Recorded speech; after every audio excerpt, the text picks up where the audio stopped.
Hello నమస్తే welcome to my channel గణితం by Pritam. మన పి అండ్ సి సిరీస్లో ఫోర్త్ వీడియో వచ్చేసి ఏంటంటే మన ప్రీవియస్ వీడియోస్లో డిస్కస్ చేసిన కాన్సెప్ట్స్ మీద కొన్ని ప్రాబ్లమ్స్ని డీటెయిల్గా చూద్దాము. ఓకేనా? సో ఫస్ట్ క్వశ్చన్ వచ్చేసి ఏందో చూద్దాం. n+1p5 is to np6 is equals to 2:7. Find n. ఏమంటున్నాడు? ఒకవేళ n+1p5 is to np6 is equals to 2:7 అయితే మనల్ని n కనుక్కోమంటున్నాడు. సో ఎట్లా సాల్వ్ చేస్తున్నా చూడండి. ఓకే, సో మనం ఈ ప్రాబ్లమ్ని సాల్వ్ చేయడానికి మెయిన్గా మనకి ఎన్పిఆర్ ఫార్ములా చాలా అవసరం. సో ఎన్పిఆర్లో మనకి 2 ఫార్ములాస్ ఉన్నాయి. ఆ 2 ఫార్ములాస్లో ఈ ఫార్ములా వాడదాం మనం. n factorial by n minus r factorial. This is very important. దీనికి సంబంధించిన ప్రూఫ్ కూడా మన ప్రీవియస్ వీడియోస్లో ఉంది, చూసేయండి. సో ఇప్పుడు నేను n+1p5 ఎక్స్పాన్షన్ రాద్దాం అనుకుంటున్నా. ఎట్లా రాస్తాను చూడండి. n ప్లస్లో ఏముంది ఇక్కడ? n+1. సో ఇక్కడ మనకి ఆన్సర్లో n+లో n+1 పెట్టండి, అంతే సింపుల్గా. So n+1 factorial by n ఉంది, మళ్ళీ n+1 పెట్టండి. n+1 మైనస్ r అన్నాడు. సో ఇక్కడ r ప్లేస్లో ఏముంది? 5. Clear? So which is nothing but n+1 factorial by 1 - 5 అంటే 4 -4. So n-4 factorial. So n+1p5 అంటే ఏందో తెలిసిపోయింది. Next np6 which is nothing but n factorial by n-6 factorial. So క్లియరా? Right. So మనకేమి ఇచ్చిండు? రేషియో ఇచ్చిండు. n+1p5 by np6 is equals to 2/7 అని చెప్పిండు. ఎస్, చాలు.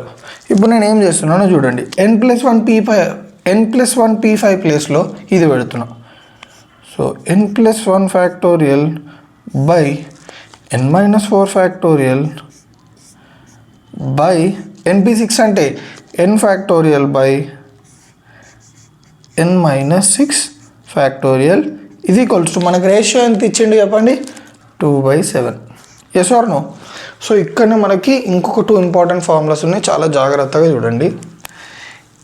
n into n-1 factorial is nothing but n factorial. ఇది కూడా ఒక ఇంపార్టెంట్ ఫార్ములా. ఇది ఎట్లా వచ్చింది అంటే చూడండి. ఇప్పుడు 6 ఫ్యాక్టోరియల్ ఉంది, దీన్ని నేను 6 × 5 ఫ్యాక్టోరియల్ రాసుకోవచ్చు, అవునా కదా? ఎట్లా అని ఇంకా డౌట్ ఉంటే ఒకసారి మీకు ప్రూవ్ చేస్తా. 5 ఫ్యాక్టోరియల్ అంటే 4 × 3 × 2 × 1. సో 6 × 5 × 4 × 3 × 2 × 1 అంటే it is nothing but 6 factorial. So n factorial అంటే 6 factorial is equals to 6. n అంటే 6 × n-1 ఫ్యాక్టోరియల్ ఇట్లా రాసుకోవచ్చు. సో ఇక్కడ మీరు గమనించినట్టయితే నేను n+1 ఫ్యాక్టోరియల్ని కూడా n+1 × n ఫ్యాక్టోరియల్ అని రాసుకోవచ్చా? ఎస్. ఓకేనా? అయితే మీకు డౌట్ వస్తుంది, n+1 తర్వాత మీకు n అని ఎట్లా వచ్చింది ఐడియా అంటే చూడండి. మనకు ఫ్యాక్టోరియల్ అంటే ఏంది? Product of integers, product of non negative integers in the decreasing order factorial అంటే. సో ఇప్పుడు ఫస్ట్ n+1 వచ్చిందంటే దాని యొక్క కన్జుగేటివ్ ఇంటీజర్ ఏంది డిక్రీజింగ్ ఆర్డర్లో? n+1. దాని నెక్స్ట్ కన్జుగేటివ్ ఇంటీజర్ ఏముంటుంది నాన్ నెగటివ్? n+1 - 1 అంటే దీనికి ఒకటి తక్కువ ఉండాలి, నెక్స్ట్ దీనికి ఒకటి తక్కువ ఉండాలి. అట్లా కన్జుగేటివ్ ఇంటీజర్స్ని డిక్రీజింగ్ ఆర్డర్లో మల్టిప్లై చేసుకుంటూ పోతే దాన్ని మనం ఏమంటామంటే ఫ్యాక్టోరియల్ అంటాం. ఇప్పుడు ఏమొస్తుంది చెప్పండి? n+1 ఇంటూ +1 - 1 క్యాన్సిల్ అయితే మనకి ఏమొస్తుంది? n వస్తుంది. సో క్లియర్గా అర్థమైంది నాకు. ఇక్కడ n ఎట్లా వచ్చింది సార్, మీరు n ఎట్లా తీసుకోరంటే ఇట్లా. ఓకేనా? ఇక్కడ 6 ఫ్యాక్టోరియల్ ఈక్వల్స్ 6 × 5 ఫ్యాక్టోరియల్ ఎట్లా తీసుకున్నా ఇక్కడ కూడా అట్లనే తీసుకున్నా. సో క్లియర్గా అర్థమైందని నేను అనుకుంటున్నా. ఓకే, చలో. ఇప్పుడు నేను ఏం చేస్తున్నా? n+1 ఫ్యాక్టోరియల్ని n+1 × n factorial by ఈ n-4 ఫ్యాక్టోరియల్ ఎట్లా రాసుకుంటున్నానో చూడండి. n-4 ఫ్యాక్టోరియల్ దీన్ని ఎట్లా రాసుకోవచ్చు? n-4 × n-5 × n-6 factorial. రాసుకోవచ్చా రాసుకోలేనా? Yes, ఇందాకది మీకు అర్థమైపోతే ఇది క్లియర్గా అర్థమైపోతుంది. సో నేను n-4 ఫ్యాక్టోరియల్ని n-4 into n-5 into n-6 factorial, క్లియర్గా అర్థమైందా? చలో right, by n factorial by n-6 factorial. So నేను మీకు ఇవి సపరేట్గా ఇట్లా రాసుకోవడానికి రీజన్ అర్థమైందా? చూడండి, ఇక్కడ n ఫ్యాక్టోరియల్ ఉంది కాబట్టి క్యాన్సిల్ అవుతుంది కాబట్టి రాసుకున్నా. నెక్స్ట్ n-6 ఫ్యాక్టోరియల్ ఇది ఈక్వల్స్ టు 2/7. ఈ సమ్ స్లోగా చెప్పడానికి రీజన్ ఏంటంటే మీకు ఈ పర్టికులర్ ఫార్ములాస్ మీద గ్రిప్ రావాలి, ఫెమిలియర్ కావాలి కాబట్టి చెప్తున్నాం. చలో ఇప్పుడు మనకు మిగిలింది ఏంది చెప్పండి? మొత్తం మీద ఇక్కడ 2 క్యాన్సిల్ అయిపోయినాయి. మనకు మిగిలింది ఏంది? n+1 by n-4 into n-5 which is nothing but 2/7. Okay, so ఇక్కడ స్పేస్ సరిపోదు కాబట్టి నేను ఇక్కడ రాస్తా, తర్వాత క్లియర్ చేసి మనం ఈ సమ్ చేద్దాం. So n+1 by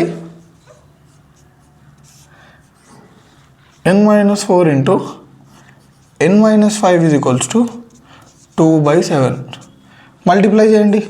7 into n+1 is equals to 2 into n-4 into n-5. క్లియర్గా అర్థమైందా? క్రాస్ మల్టిప్లై చేసిన. చలో 7n+7 is equals to 2 into n into n, n square, n into -5 -5n, -4 into n -4n, -4 into -5 +20. Clear? So 7n + 7 is equals to 2n square, 2 into -5 -10n, 2 into -4n -8n, 2 into +20 +40. So 7n + 7 is equals to 2n square -18n +40. ఇదంతా అటు పంపించండి. 2n square -18n -7n +40 -7. Clear? ఇది equals to 0. So 2n square -25n +33 ఇది equals to 0. So 33 into 2 అంటే ఎంత వస్తుంది మనకి? Factorise చేయండి. ఇప్పుడు దీన్ని ఫ్యాక్టరైజ్ ఎట్లా చేస్తాం? 33 ఇంటూ 2n స్క్వేర్ అంటే 66n స్క్వేర్. సో మనకి ఎంత రావాలి? 66n స్క్వేర్ 25 రావాలి. సో ఇట్లాంటప్పుడే మనం ఫ్యాక్టరైజేషన్ చేసుకోవాలి.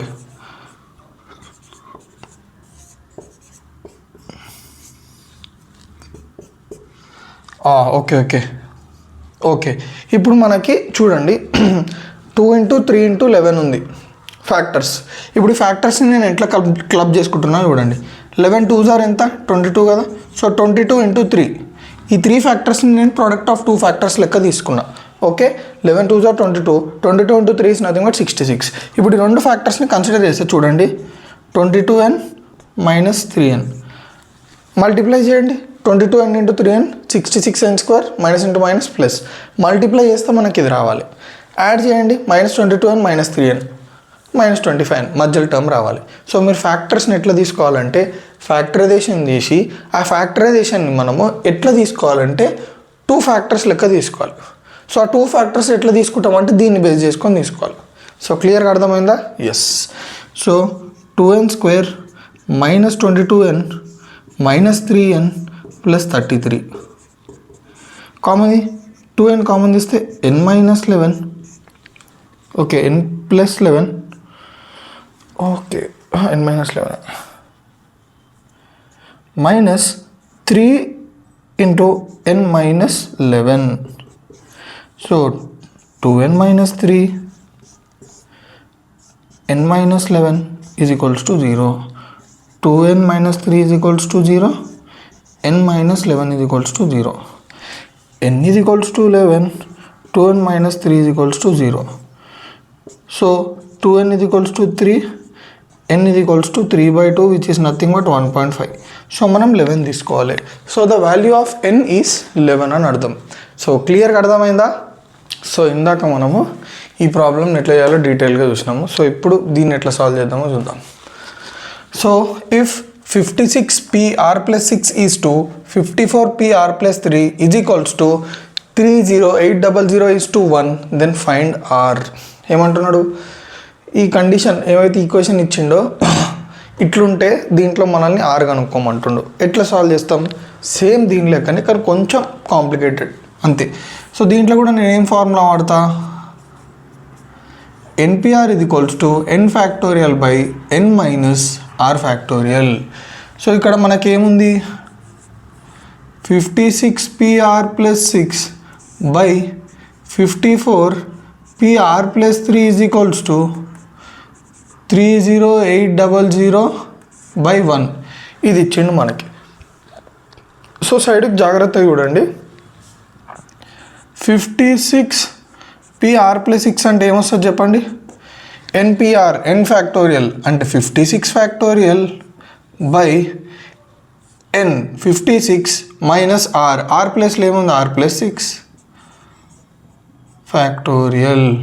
నెక్స్ట్ ఇంకా సాల్వ్ చేయండి దీన్ని, 56 factorial by 56 minus r minus 6 factorial. Okay sorry బయట రాయాలి ఫ్యాక్టోరియల్ ఇది. చలో next 56 factorial by 56 minus 6 56 minus 6 ఎంత 50 minus r factorial. So 56PR plus 6 అంటే మనకి ఇది వచ్చింది, అవునా కాదా? సరే మళ్ళా 54PR ప్లస్ 3 అంటే మనకి ఏమొస్తుంది చెప్పండి, 54 factorial by 54 minus of r plus 3 whole factorial. దాన్ని కూడా సాల్వ్ చేయండి, 54 factorial by 54 minus r minus 3 factorial which is nothing but 54 factorial by 54 minus 3 is nothing but 51 minus r factorial. So క్లియర్గా అర్థమైందా? So 56PR plus 6 54PR plus 3 రెండు values వచ్చినాయి. ఇప్పుడు వాటిని మనము సబ్స్టిట్యూట్ చేద్దాము. సో మనకి ఎంత వచ్చింది, 56 factorial by 50 minus r factorial by 54 factorial by 51 minus r factorial which is nothing but 30800 by 1. So ఇక్కడ కూడా మళ్ళీ మనం ఏం యూజ్ చేస్తాము, మన ఫార్ములాస్. ఆ ఫార్ములాస్ ఏంది చెప్పండి నాకు. C n into n minus 1 factorial is nothing but n factorial. So ఇక్కడ నేను 56 ఫ్యాక్టోరియల్ని చూడండి జాగ్రత్తగా, 56 factorial is nothing but 56 into 55 into 54 factorial రాసుకోవచ్చా? ఎస్. ఇది కూడా మీకు అర్థం కాకపోతే ఒక సింపుల్ లాజిక్ చెప్తానండి. 3 ఫ్యాక్టోరియల్ తీసుకుందాం, 1 ఇంటూ 2 ఇంటూ 5 తీసుకుందాం, 5 factorial 5 into 4 into 3 into 2 into 1 కదా. నెక్స్ట్ 4 ఫ్యాక్టోరియల్ తీసుకుందాం, 4 ఇంటూ 3 ఇంటూ 2 ఇంటూ 1. మీరు చూసుకున్నట్టయితే ఇక్కడ 4 ఇంటూ 3 ఇంటూ 2 1 ఉందా, ఇక్కడ కూడా 4 ఇంటూ 3 ఇంటూ 2 1 ఉంది కదా. అంటే నేను 5 ఫ్యాక్టోరియల్ని 5 ఇంటూ 4 ఫ్యాక్టోరియల్ రాసుకోవచ్చు. ఎస్. ఇప్పుడు 3 ఫ్యాక్టోరియల్ ఏంది చెప్పండి, 3 ఇంటూ 2 ఇంటూ 1 కదా. ఇక్కడ 3 ఇంటూ 2 ఇంటూ కూడా 1 కూడా ఉంది కదా. అంటే నేను 5 ఫ్యాక్టోరియల్ని ఎట్లా రాసుకోవచ్చు, 5 ఇంటూ 4 ఇంటూ 3 ఫ్యాక్టోరియల్ అని కూడా రాసుకోవచ్చు కదా. అట్లనే 56 ఫ్యాక్టోరియల్ని నేను 56 ఇంటూ 55 ఇంటూ 54 ఫ్యాక్టోరియల్ కూడా రాసుకోవచ్చు. ఎస్. సో ఇది మీకు క్లియర్గా అర్థమైంది కదా. నెక్స్ట్ 50 మైనస్ r ఫ్యాక్టోరియల్ ఉంది, దాన్ని ఏం చేయొద్దు. ఓకే దాన్ని ఏం చేయొద్దు. నెక్స్ట్ 54 ఫ్యాక్టోరియల్ అట్లనే ఉండేనండి. నెక్స్ట్ 51 మైనస్ r ఫ్యాక్టోరియల్ ఉంది, దాన్ని నేను 51 minus r into 50 minus r factorial అని రాసుకోవచ్చా? ఎస్ రాసుకోవచ్చు. సో సింపుల్గా సబ్స్టిట్యూట్ చేయండి. 56 ఫ్యాక్టోరియల్ అంటే 56 into 55 into 54 factorial by 50 minus r factorial by 54 factorial by 51 minus r into 50 minus r factorial is equals to 30800 by 1. 50 minus r factorial 50 minus r factorial 54 factorial 54 factorial. So మిగిలింది ఏంది మనకి, 56 into 55 by 1 by 1 by 51 minus r is equals to 30800.